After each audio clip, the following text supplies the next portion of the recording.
Hello welcome to my channel. ఈరోజు మేమిద్దరం మీకి మైసూర్ స్పెషల్, కర్ణాటక స్పెషల్ మద్దూర్ వడ ఈజీగా ఎలా ప్రిపేర్ చేసుకోవాలో చూపించబోతున్నాము. ఇంకెందుకు ఆలస్యం, let's get into the video. Maddur vada కోసం 2 ఎర్రగడ్డల్ని అండ్ అలాగే 2 పచ్చిమిర్చి, కొద్దిగా కొత్తిమీరని కూడా తీసుకొని వీటన్నింటిని సన్నగా తరుక్కోవాలన్నమాట. ఇందులోకి జీలకర్రని కూడా వేసుకొని 1 కప్పు బియ్యం పిండి, 1/2 కప్పు బాంబే రవ్వ అండ్ అలాగే 1/2 కప్పు బాంబే రవ్వకి మనం 1/2 కప్పు మైదా వేసుకుంటే సరిపోతుందన్నమాట.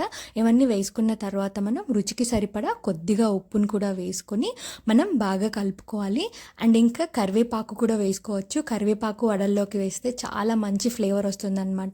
ఇలా కొంచెం తుంచుకొని కరివేపాకుని ఇందులోకి వేసుకోవాలి.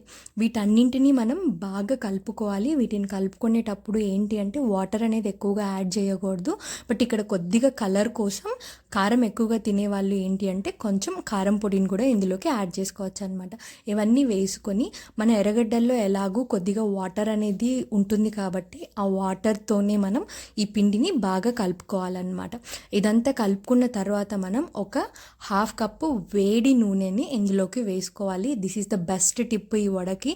క్రిస్పీగా రావాలన్నా, బయట క్రిస్పీగా లోపల సాఫ్ట్గా రావాలి అంటే కాచిన నూనెని, వేడివేడిగా కాచిన నూనెని మనం ఇందులోకి వేసుకొని మనం కొద్ది కొద్దిగా కలుపుకుంటూ ఉండాలన్నమాట. చూడండి, ఇక్కడ మేము ఎలాంటి వాటర్ కూడా యాడ్ చేయలేదు పిండి కలుపుకోవడానికి.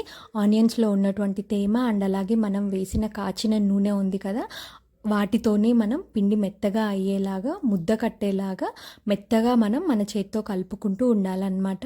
పిండి ఈ కన్సిస్టెన్సీ వచ్చాక నీళ్ళని కొద్దిగా మాత్రమే యాడ్ చేసుకుంటూ మనం మెత్తగా కాకుండా మరి గట్టిగా కాకుండా పిండినంతా కలిపి పక్కన పెట్టుకోవాలన్నమాట.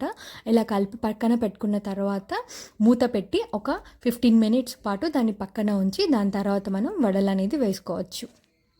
పిండి 15 నిమిషాల పాటు నానిన తర్వాత మనం చిన్న చిన్న ఉండలుగా చేసుకొని చేతితోనే ఇలా తట్టుకొని మనము వేడివేడి నూనెలోకి వేసుకొని కాల్చుకోవాలన్నమాట. కొంతమంది వీటిని కవర్స్ పైన తట్టి వేస్తూ ఉంటారు. లేదు అంటే బెస్ట్ థింగ్ ఇంకా చెప్పాలి అంటే అరిటాకు దొరికింది అనుకోండి, అరిటాకు పైన తట్టి వేస్తే ఇంకా టేస్టీగా ఉంటాయి. కానీ ఇప్పుడు మనకున్న దాంట్లో అరిటాకులు దొరకవు కాబట్టి మనం ఇలా చేతి పైననే తట్టుకొని వేసుకున్నాం అనుకోండి, చాలా బాగుంటుంది. కొద్దిగా అరచేతికి వాటర్ అంటుకొని చిన్న చిన్న బాల్స్ లాగా చేసుకొని మనం ఈ సైజులో తట్టుకొని మనం వేడివేడి నూనెలోకి వేసుకోవాలన్నమాట. మనం వీటిని లో ఫ్లేమ్ పైననే పెట్టుకొని గోల్డెన్ బ్రౌన్ కలర్ వచ్చేంత వరకు బాగా కాల్చుకోవాలి. ఇక్కడ ఏంటి అంటే మనం పిండి కొంచెం మందంగా తట్టుకున్నాం కాబట్టి ఇవి వేగడానికి కొద్దిగా టైం పడుతుంది. అండ్ అలాగే ఇవి ఎంత క్రిస్పీగా కాలితే అంత టేస్టీగా ఉంటాయన్నమాట. చూడండి, ఇక్కడ మనకి గోల్డెన్ బ్రౌన్ కలర్లో చాలా టేస్టీగా ఉండే మద్దూర్ వడ చాలా సింపుల్గా రెడీ అయిపోయింది. బయట క్రిస్పీగా లోపల సాఫ్ట్గా గోల్డెన్ బ్రౌన్ కలర్లో ఉండే మద్దూర్ వడ ఈజీగా ప్రిపేర్ చేసుకోవచ్చు అనమాట. దీని ప్రిపరేషన్ని డిస్క్రిప్షన్లో ఫుల్ డీటెయిల్గా ఇస్తాను, ఒకసారి మీరు కూడా వెళ్ళి చెక్ చేయండి. దీనికి టమోటా పచ్చడి కాంబినేషనా? టమాటా పచ్చడి చాలా బాగుంటుంది. మౌత్ వాటరింగ్ ఉంది. ఇది మీకోసం కాదు, నా కోసం. ఎంజాయ్. చాలా టేస్టీగా ఉంది, సూపర్. ఈ మద్దూర్ వడల్లోకి మనం పక్కన సైడ్ డిష్గా టమోటా పచ్చడి చేసాం కదా, ఈ వీడియో రెసిపీని ఇంకొక వీడియోలో మీ అందరికీ షేర్ చేస్తాను.